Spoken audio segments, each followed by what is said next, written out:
இப்போ மீன் குழம்பு வைக்க போகிறோம். வெங்காயம், பூண்டு, சின்ன வெங்காயம், பச்சை மிளகா, மாங்காய், கருவேப்பிலை, இவ்வளோதான். எண்ணெய் ஊற்றிக்கிறோம். ஃபஸ்ட்டில் எண்ணெய் கொஞ்சம் தாராளமாக ஊற்றிக்கலாம். மீன் குழம்புக்கு கொஞ்சம் எண்ணெய் கொஞ்சம் தாராளமாக ஊற்றிக்கலாம். இப்போ இந்த கல்லில் கொஞ்சம் சின்ன வெங்காயம் போட்டுக்கிறோம். அப்புறம் கொஞ்சம் இடிச்சுக்கிட்டு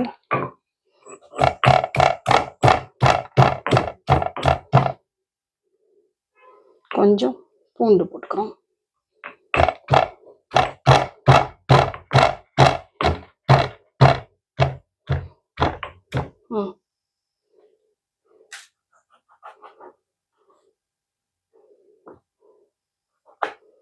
டொமேட்டோ வந்து கட் பண்ணிக்கிறோம்.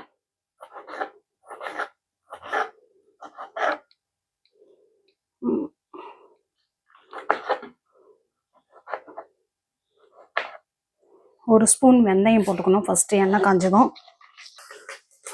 அடுத்தது கடுகு ஒரு ஸ்பூன், ஜீரகம் ஒரு ஸ்பூன். அடுத்தது இடித்து வச்சிருக்கிறேன். நம்ம இது வந்துட்டு இடித்து வச்சிருக்கிறேன் இந்த வெங்காயமும் பூண்டும் போட்டுக்கலாம். வெங்காயம் கம்மியாக போடணும் மீன் குழம்புக்கு. அப்போ தான் மீன் குழம்பு டேஸ்ட்டாக இருக்கும். இல்லைன்னா மீன் குழம்பு வந்து கொஞ்சம் இனிப்பாக இருக்கும். கருவேப்பிலை கொஞ்சம் போட்டுக்கிறோம். புளியை வந்து தண்ணி ஊற்றி ஊற வச்சுருக்கிறோம். அதை வந்து இந்த பாத்திரத்தில் வடிகட்டி எடுத்துக்கிறோம். அடுத்து தக்காளி போட்டுக்கிறோம்.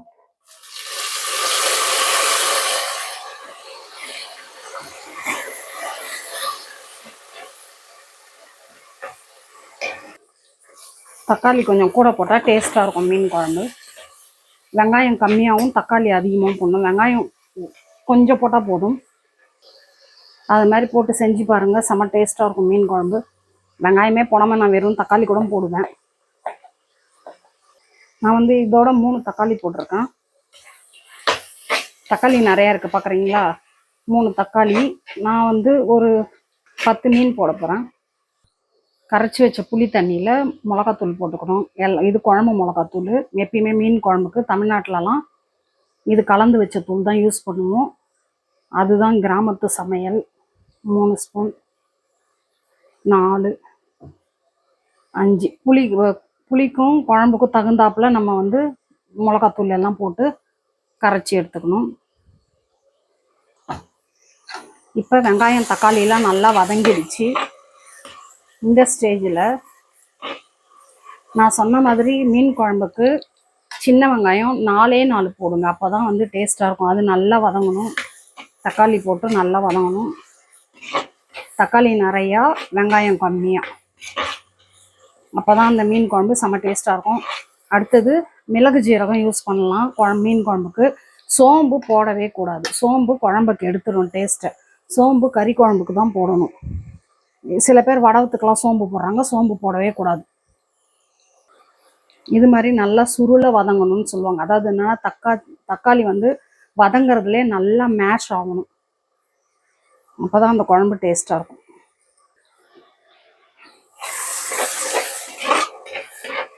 இதுதான் மீன் குழம்புக்கு நம்ம வெங்காயம் தக்காளி வதக்கிற பதம். இப்போ வந்துட்டு எண்ணெய் வந்து மேலே பிரிஞ்சு வந்திருக்குது. இப்போ தக்காளியும் நல்லதை பாருங்க வெந்திருக்குது. இதுதான் கரெக்டான பதம். இந்த பூண்டோட வாசனைலாம் நல்லா செம்மையாக வருது.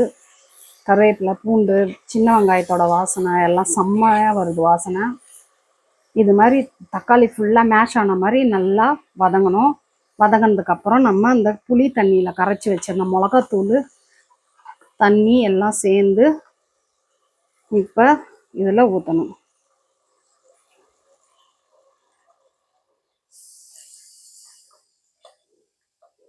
லாஸ்ட்டாக மட்டும் கொஞ்சம் கடுகு இருக்குதான்னு பார்க்கலாம்.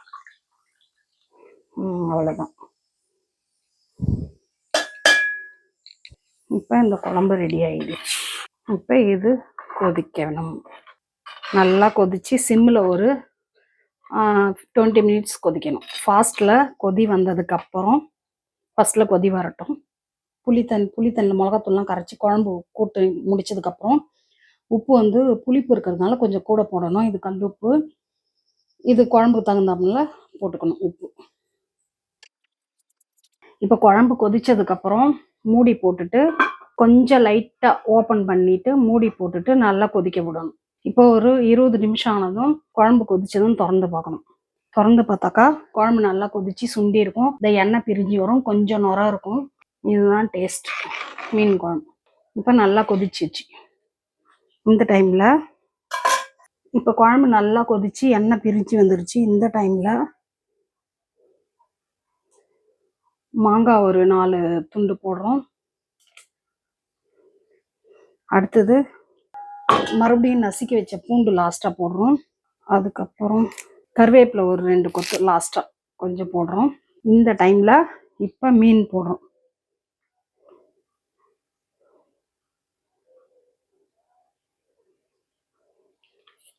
அது சங்கரா மீன், இது காளா மீன், மண்டை,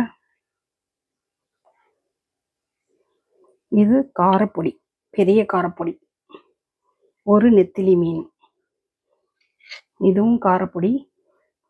இது கண்ணாடி பாறைன்னு சொல்லுவாங்க, கண்ணாடி பாறை. இது குழம்பு செம டேஸ்டாக இருக்கும். இப்போ மூடி போட்டு ஒரு கொதி விடணும். மூடி போட்டு ஒரு கொதி கொதிச்சதும் அவ்வளோதான் மீன் குழம்பு. இப்போ குழம்பு கொதிச்சிடுச்சு. இந்த டைமில் கொஞ்சம் ஃப்ளேவருக்கு பச்சை மிளகா, இது டேஸ்ட்டு ஃப்ளேவர் போட்டுக்கலாம், ஒரு 2.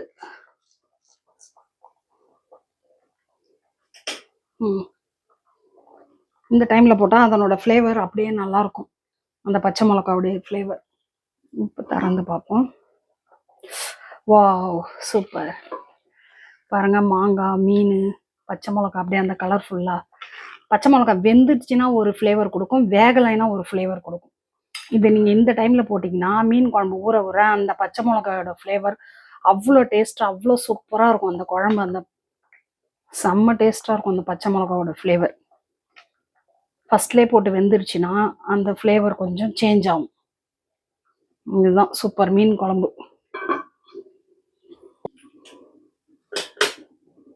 மீன் குழம்பு ரெடி ஆச்சு. இப்போ அடுப்பை ஆஃப் பண்ணிடலாம். இப்போ குழம்பு மூடிட்டு அடுப்பை ஆஃப் பண்ணிடலாம். ராகியில் இப்போ நம்ம வந்துட்டு களி செய்ய போகிறோம். களி சாப்பாட்டுக்கு அது களின்னு சொல்லுவாங்க.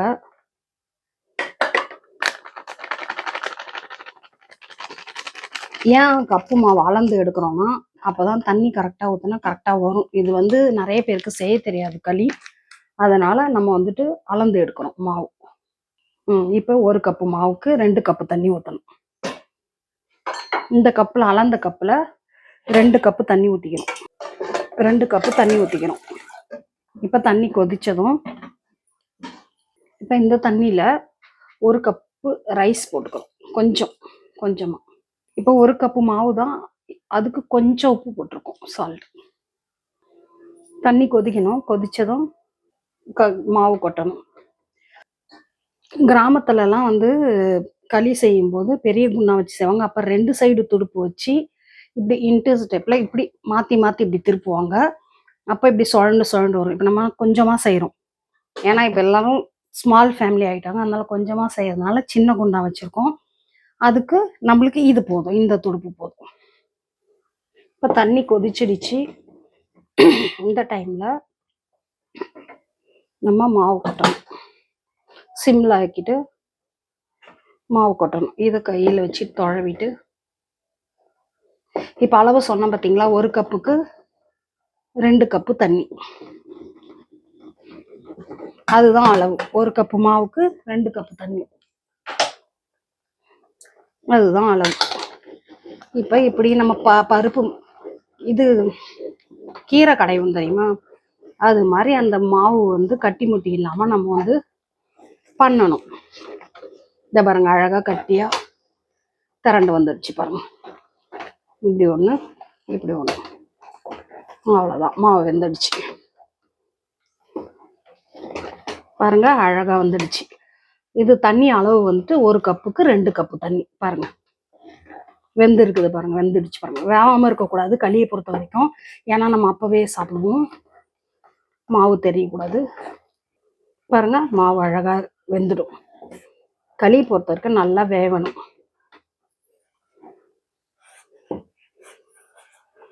அவ்வளோதான், அவ்வளோதான், களி ரெடி ஆயிடுச்சு. பாருங்க களி அழகா இருக்குது. அவ்வளோதான், ரெடி ஆயிடுச்சு. மாவு பாருங்க நல்லா வெந்து சூப்பராக இருக்குது களி. இதை பாருங்க கையால் எடுத்து காட்டுறேன், சூப்பராக இருக்குது. இப்போ நம்ம வந்து தண்ணி தொட்டுட்டு உருட்டணும். கொஞ்சம் எடுத்துக்கிறோம்.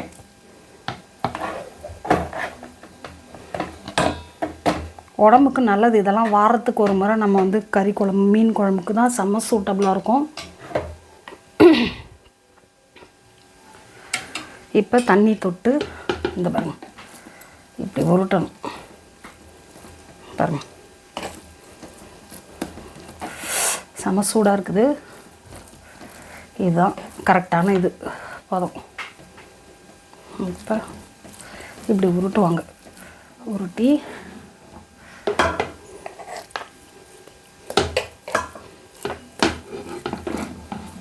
வச்சு இப்போ மீன் குழம்பு கூட வச்சு சர்வ் பண்ண வேண்டியது தான். சூப்பராக